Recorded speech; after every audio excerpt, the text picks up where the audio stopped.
Hello friends, कुछ दिन पहले मेरे पास एक 22 साल की लड़की आई। जी हाँ, केवल 22 साल की एक लड़की आई जो कि अपनी परेशानी के बारे में जानना चाहती थी कि उसकी लाइफ में ये परेशानी क्यों आई। परेशानी क्या थी? परेशानी ये थी कि वो अपने दाएं कान से सुन नहीं सकती थी। ऐसा क्या हुआ, ऐसा क्यों हुआ जिस वजह से वो आज बचपन से ही अपने दाएं कान से सुन नहीं पाती थी। इसी प्रश्न को लेकर जब हमने उस लड़की का सेशन शुरू किया तो उसने देखा कि वो पुराने जन्म में जिसका कि उसकी आज की इस प्रॉब्लम के साथ रिलेशन था, वो उस जन्म में किसी पुराने से गांव में रहती थी। वो उस गांव में अपने माता पिता, अपने भाई बहन, अपने दादा दादी और यहाँ तक कि अपने चाचा के साथ, पूरे परिवार के साथ बहुत हंसी खुशी रहती थी। उनका परिवार बहुत ही समृद्ध परिवार था, किसी चीज़ की कमी नहीं। व्यापार था, बड़ा सा घर था, बहुत से जानवर थे, बहुत कुछ था उनके पास।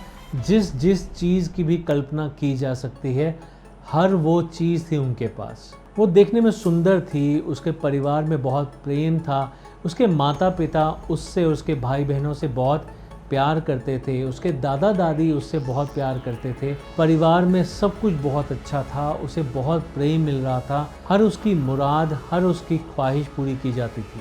उसके चाचा जी का थोड़ा व्यवहार खराब था, पर बाकी सब कुछ बहुत अच्छा था। उसने ये भी देखा कि उसके जो चाचा थे वो उसके ऊपर बुरी नज़र रखते थे। एक दिन की बात है जब वो अपने घर में अपने चाचा के साथ अकेली थी, तो उस दिन उसके चाचा ने उसके साथ बहुत बदसलूकी की, उसका रेप किया। जी हाँ, उसका रेप किया। और ये सब कुछ करने के बाद उस लड़की को उसके चाचा ने कुएं में फेंक दिया। जी हाँ, उसे कुएं से नीचे फेंक दिया। जब उसके चाचा ने उसे कुएं में फेंका तो वो इस हिसाब से नीचे गिरी कि जाते ही उसका सर जो था उसके एक दीवार पर जाकर लगा, जिस वजह से वो अपने कान से सुनना उसे बंद हो गया और वहाँ पर वो डूबती चली गई। वो तैर नहीं पाई, वो बहुत ही ज़्यादा शॉक में थी, बहुत ही ज़्यादा चोट लग चुकी थी उसे, इसीलिए वो तैर नहीं पाई। और जब वो तैर नहीं पाई तो वो बेचारी उसमें डूबकर मृत्यु को प्राप्त हो गई। यहीं से पता चला कि जब उसने इस जन्म में जन्म लिया तो उसके बाद उसे उसी कान से सुनाई नहीं देता था जिस कान पर उसका सर लगने की वजह से चोट लगी थी। और यहाँ तक कि वहाँ पर एक अजीब सा निशान भी था, जैसे चोट का निशान होता है, जिसे बर्थ मार्क भी कहा जा सकता है। तो ये सब जानने के बाद वो लड़की जब अपने सेशन से बाहर आई तो वह एक नए प्रश्न के साथ आई। वो प्रश्न क्या था कि पिछले जन्म में तो मैंने कुछ भी बुरा नहीं किया। मैंने तो आज तक यही सुना है कि पुराने जन्मों के कर्म आपको नए जन्म में भोगने पड़ते हैं, पर ऐसा मैंने क्या किया जिसकी वजह से मुझे आज ये सब भोगना पड़ रहा है? क्योंकि उस जन्म में उसने कुछ गलत नहीं किया था, उल्टा उसके साथ गलत हुआ था। तो ये सब कुछ क्यों हुआ? पिछले जन्म में भी उसके साथ गलत हुआ और इस जन्म में भी वो बेचारी भोग रही है, ऐसा क्यों हुआ? अब ये एक नया सवाल था और इस सवाल के जवाब को प्राप्त करने के लिए इस बार उसका आकाशिक किया गया। जी हाँ, इस बार उसका आकाशिक रिकॉर्ड खोला गया और आकाशिक रिकॉर्ड करने के बाद जो हमें मालूम पड़ा वो और भी ज़्यादा चौंकाने वाला था। अब उस लड़की को ये जानना था कि उसके साथ ये नाइंसाफ़ी क्यों हुई कि पिछले जन्म में जब उसके चाचा ने उसके साथ दुर्व्यवहार किया, उसके साथ बदसलूकी की, उसका रेप किया, उसे कुएं में फेंक दिया, तो उसे जो चोट लगी वो चोट कैरी फॉरवर्ड कर इस जन्म में क्यों आई? उसने तो चाचा के साथ गलत नहीं किया था, तो अब ये नाइंसाफ़ी क्यों हुई, कैसे हुई, यही सब वो जानना चाहती थी। इसके लिए हमने उसका आकाशिक सेशन किया। उसका एक सवाल और भी था। उसका सवाल ये था, इस जन्म में तो मैं बहरापन को झेल रही हूँ जो इस जन्म में मेरे साथ मेरे कान की प्रॉब्लम के साथ जुड़ा हुआ है, जिसका कि मुझे मालूम पड़ गया कि उसका रिलेवेंस जो है पिछले जन्म में कहाँ से आया। पर पिछले जन्म में जो किसी ने अपनी हवस मेरे साथ पूरी की, उसका क्या कारण था? और जो चोट वहाँ पर लगी वो यहाँ पर इस जन्म में कैरी फॉरवर्ड क्यों हुई? ऐसा क्या कारण था? क्या ऐसा तालमेल बैठता है किसी और जन्म के साथ, ताकि मैं जान सकूं कि असल में रूट कॉज है तो है क्या?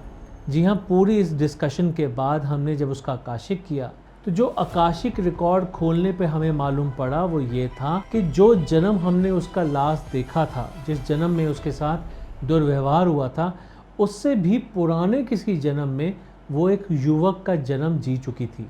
वो एक बहुत ही सुंदर युवक थी जिसे संगीत के प्रति बहुत ज़्यादा लगाव था। उसे अपनी सुंदरता और अपने संगीत के ऊपर बहुत ही ज़्यादा अभिमान था, जिस वजह से वो दूसरों को बहुत ही ज़्यादा लज्जित किया करता था। और ना केवल लज्जित करता था पर पराई स्त्रियों के साथ जोर ज़बरदस्ती भी किया करता था। वो राज घराने में काम करता था, उसकी बहुत पहुंच थी। इस वजह से वो दूसरों का तिरस्कार करने से परे नहीं हटता था और यहाँ तक कि पराई स्त्रियों पर बुरी नज़र रखता था, उनके साथ बहुत ही ज़्यादा दुर्व्यवहार किया करता था। ये मैं उसी महिला की बात कर रहा हूँ जिसने सेशन में देखा था कि उसके साथ पुराने जन्म में रेप हुआ था और उससे पुराने जीवन में वो एक युवक का जीवन जी चुकी थी। तो मालूम ये पड़ा कि जो पुराना जीवन था जिसमें वो युवक थी, वो दूसरी पराई स्त्रियों के साथ गलत किया करता था, उनका तिरस्कार किया करता था, उनके साथ जोर ज़बरदस्ती किया करता था। और आगे हमें यह भी मालूम पड़ा कि वो जंगल के अंदर एक बहुत ही सुंदर जगह पर बैठकर संगीत का अभ्यास कर रहा था, बहुत ही मधुर संगीत बजा रहा था। वहाँ पर उस समय पर एक साध्वी उसके संगीत को सुनकर बहुत ही ज़्यादा मंत्रमुग्ध हो जाती है और उसके पास आकर बैठकर उसे निहारने लगती है। जब वो साध्वी उसे निहार रही होती है, संगीत का आनंद ले रही होती है, तो ऐसे में वो देख लेता है कि ये साध्वी मेरे पास आकर बैठी है और वो अपनी यौन इच्छा के ऊपर काबू नहीं कर पाता और उस महिला उस साध्वी के साथ दुष्कर्म करने लगता है। उस दुष्कर्म की वजह से ही उस साध्वी ने उसे श्राप दिया, बहुत ही क्रोधावश उसे श्राप दिया कि जो अपमान तूने मेरा किया है ये तुझे कई जन्मों तक झेलना पड़ेगा। जो आज दरिंदगी तूने मेरे साथ की है वो दरिंदगी कभी तेरे साथ भी होगी।